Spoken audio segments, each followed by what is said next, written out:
Revue de presse du vendredi 17 mai 2024. Bonsoir à toutes et à tous. Les informations sont pêle-mêle aujourd'hui. Passons sans plus tarder à l'essentiel. Parlons de la levée provisoire de l'embargo sur le pétrole nigérien. L'Observateur titre « Bravo ». Patrice Talon est un homme de paix et de vision. Il a montré sa bonne foi, insiste l'événement du jour. Mais le Canard du Nord reste intrigué. Il ne comprend pas que la CEDEAO se taise sur l'affaire depuis tout ce temps. Pourtant, accuse la publication, tout a commencé à Abuja. Le silence du côté de Bola Tinubu et de l'instance sous-régionale est très curieux et lourd, regrette le quotidien. Les 4 vérités mentionnent que les Chinois ont convoqué une réunion du comité inter-État Bénin-Niger. Le ministre Tonato a eu en charge d'installer le comité national de suivi. Autre actualité, le Télégramme nous souffle que 2 ministres étaient face aux députés pour apporter des réponses à leurs différentes questions qu'ils ont adressées aux membres du gouvernement.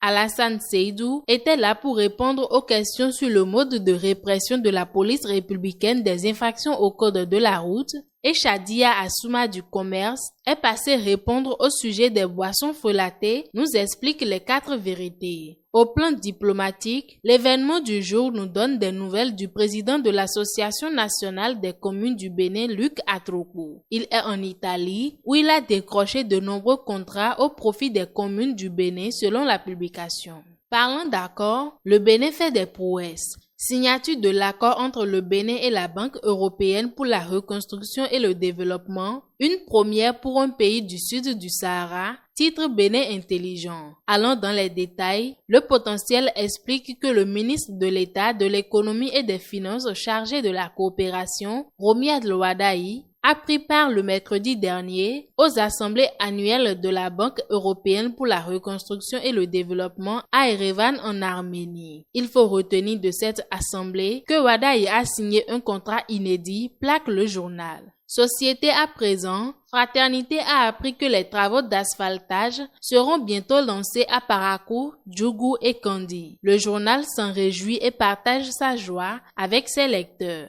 Ce sera pour une meilleure fluidité de la circulation dans les villes, projette la publication. Au plan sécuritaire, on apprend que l'armée a neutralisé 8 présumés terroristes à Karimama. C'est le Canard de Dandji qui nous informe en placardant le sujet en manchette ce matin. Parlons justice. Le Béninois libéré nous apprend que l'ex-président de la Commission béninoise des droits de l'homme, Clément Kakochichi, a été interpellé par la brigade économique et financière. Il a été auditionné puis relâché selon les 4 vérités. Pendant ce temps, la justice a condamné des fraudeurs, ceux qui ont violé la décision gouvernementale qui interdit l'exportation du soja. La justice leur a demandé de payer des centaines de millions selon le matinal. La criette a encore frappé. L'Observateur nous indique que l'ex-directeur de la Société des huileries du Bénin, son ex-directeur commercial, son ex-contrôleur de gestion, son ex-directeur financier et administratif, une collaboratrice du directeur commercial